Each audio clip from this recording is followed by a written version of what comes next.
नमस्कार दोस्तों, स्वागत है आपका हमारे चैनल प्रैग्मेटिक इंडियन में।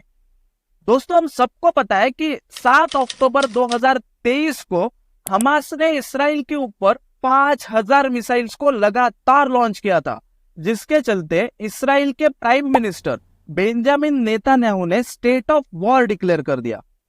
उसके बाद जो हमने देखा है ना, वो सिर्फ और सिर्फ तबाही, आज तक की ब्लडीएस्ट, खून से लथपथ तबाही इसराइल की धरती पर देखी जा चुकी है। इसराइल ने गाजा स्ट्रिप पर, या हम इसे ऐसा भी कह सकते हैं कि हमास के ऊपर लैंड, एयर और सी लगभग सारी जगह से आक्रमण किया है। कई सिविलियन बिल्डिंग्स पर भी एयर स्ट्राइक किया गया, जिससे कई सारे लोगों की जान भी जा चुकी है। इसी के चलते नेतान्याहू ने एक बहुत ही बड़ा स्टेटमेंट दिया है, एक शॉकिंग स्टेटमेंट, जिससे हमें अंदाजा लगता है कि आने वाले समय में और क्या क्या हमें देखने को मिल सकता है। नेतान्याहू ने कहा है कि call for ceasefire or call for Israel to surrender to Hamas, to surrender to terrorism, and that will not happen. अब देखो, इसराइल पहले से ही हमास को एज अ मिलिटेंट ग्रुप ही देखता आ रहा है, और अगर सीजफायर होता है तो टेररिज्म की जीत हो जाएगी। लेकिन फिर भी एक सवाल हमेशा हमारे मन में बना रहेगा कि क्या वायलेंस ही टेररिज्म का अंत है? नेतान्याहू ने यह भी कहा है कि जब तक इसराइल की जीत नहीं होती तब तक वो इस युद्ध को जारी रखेंगे। अब देखो, जैसा कि हमने अभी अभी डिस्कस किया है कि इसराइल ने ग्राउंड, एयर और वाटर सारी जगह से गाजा पर हमला किया है, और अगर हम इसमें से सिर्फ ग्राउंड इन्वेजन की ही बात करें तो हमें ऐसा पता लगता है कि रोड्स पर जगह जगह इसराइली टैंक्स बिछे गए हैं। कई सारे वीडियोस वायरल हुए जिसमें यह देखा गया कि इसराइली टैंक्स सिविलियन कार्स पर भी अटैक कर रहे हैं। इसराइली आर्मी ने जो फुटेज रिलीज किया उसमें यह भी देखा गया कि कैसे सोल्जर्स ने रेसिडेंशियल बिल्डिंग्स में पोजीशन ले रखी है, जिससे वो अटैक कर सकते हैं। जो एयर स्ट्राइक इसराइल ने गाजा के ऊपर किया है उसमें कई सारी बिल्डिंग सिर्फ मलबा बन के रह गई है। इससे हम अंदाजा लगा सकते हैं कि कैसे ब्रुटलिटी की सारी हदें पार कर दी गई है। एक बात तो जायज है दोस्तों कि हमारी एस्पिरेशंस, आइडियोलॉजीज एक साइड में रहती है, और वॉर की वजह से जो ह्यूमैनिटेरियन क्राइसिस हुआ है ना, मतलब एज ए ह्यूमन बीइंग ये तो बहुत पेनफुल है। चलो एक बार हम ऐसा मान भी लेते कि हमास ने इसराइल के ऊपर जो अटैक किया है उसको एज ए टेरर एक्ट मानते हुए इसराइल ने भी डिफेंस के तौर पर हमास के ऊपर अटैक किया। लेकिन जो न्यूज सामने आ रही है उससे हमें यह पता चलता है कि पूरे वेस्टर्न एशिया में इस वॉर की वजह से डिस्टर्बेंस फैला हुआ है। अब अगर मैं इसके बारे में आपको और डिटेल में बताऊं तो यमन का जो हौती ग्रुप है उसने भी हाल ही में इसराइल के खिलाफ कुछ मिशंस को लॉन्च किया। हिजबुल्लाह, जो लेबनान का एक सिग्निफिकेंट पावर पोल है, उसके साथ भी इसराइल की कुछ ना कुछ तू में तो चालू ही है।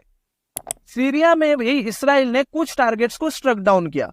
अब इसकी वजह से पूरे इलाके में एंटी इसराइल सेंटिमेंट्स बढ़ते दिख रहे हैं।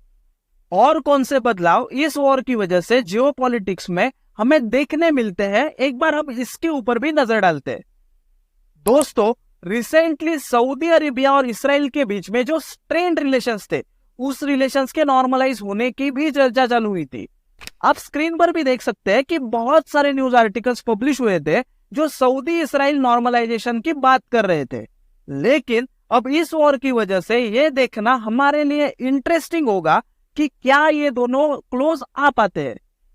इसके बाद India middle east Europe economic corridor, या जिसे हम आईएमएक के नाम से जानते हैं, यह कॉरिडोर G20 मीटिंग में प्रपोज किया गया था।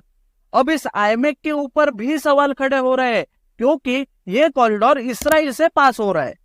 आईएमएक के पीछे यूएसए के भी अपने एस्पिरेशंस थे, क्योंकि आईएमएक को as an alternative to China's belt and road initiative देखा जा रहा है।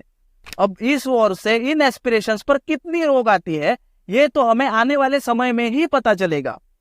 अब तक जो कुछ भी इस वॉर से रिलेटेड टेक्निकल बातें थी वो तो हमने कर ली, लेकिन इसके आगे जाके एक बात जो मुझे लगती है कि जो कुछ भी हमास ने 7 अक्टूबर को किया ये कई हद तक अनएक्सेप्टेबल है। कितना भी कह दे, लेकिन ये एक ब्रूटल टेरर एक्ट है। लेकिन लेकिन लेकिन लेकिन क्या इससे पैलेस्टाइन के ऊपर जो इस्राएली डोमिनेंस, या जिसे हम इस्राएली ऑक्यूपेशन बोलते हैं, क्या इस ऑक्यूपेशन को हम जस्टिफाई कर सकते हैं, या इस ऑक्यूपेशन को जस्टिफाई किया जाना चाहिए? तो मुझे ऐसा लगता है कि नहीं। हाँ, अब मैं कोई सॉलिड जजमेंट तो नहीं पास कर रहा हूं, लेकिन एक बैलेंस ओपिनियन को आपके सामने रखने की कोशिश कर रहा हूं।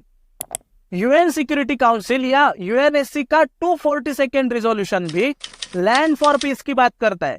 अब इसे सीधे शब्दों में समझे तो इस प्रिंसिपल में दो बातें की गई है।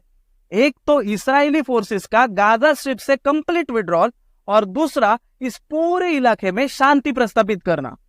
इंटरेस्ट की बात यह है कि जो 2017 का रिवाइज चार्टर ऑफ हमास है, उसमें भी 2 स्टेट सॉल्यूशन की बात की गई है।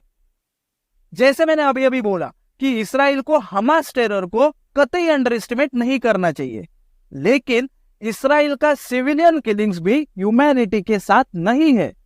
इसके चलते नेतान्याहू ने जो वॉर कंटिन्यूएशन की बात की है, उससे आने वाले समय में कितनी तबाही होगी यह देखना हमारे लिए बहुत क्रूशियल बनता है। मैं यही दुआ करूंगा कि इस वॉर में ह्यूमैनिटी की ही जीत होनी चाहिए, और डेफिनेटली आप भी यही विश कर रहे होंगे। आप अपनी राय कमेंट सेक्शन में जरूर बताना, और अगर आपको हमारा वीडियो इंटरेस्टिंग लगता है तो इसे जरूर लाइक करना और हमारे चैनल को सब्सक्राइब करना ना भूलना। तो मिलते हैं अगले सिंप्लीफाइड में।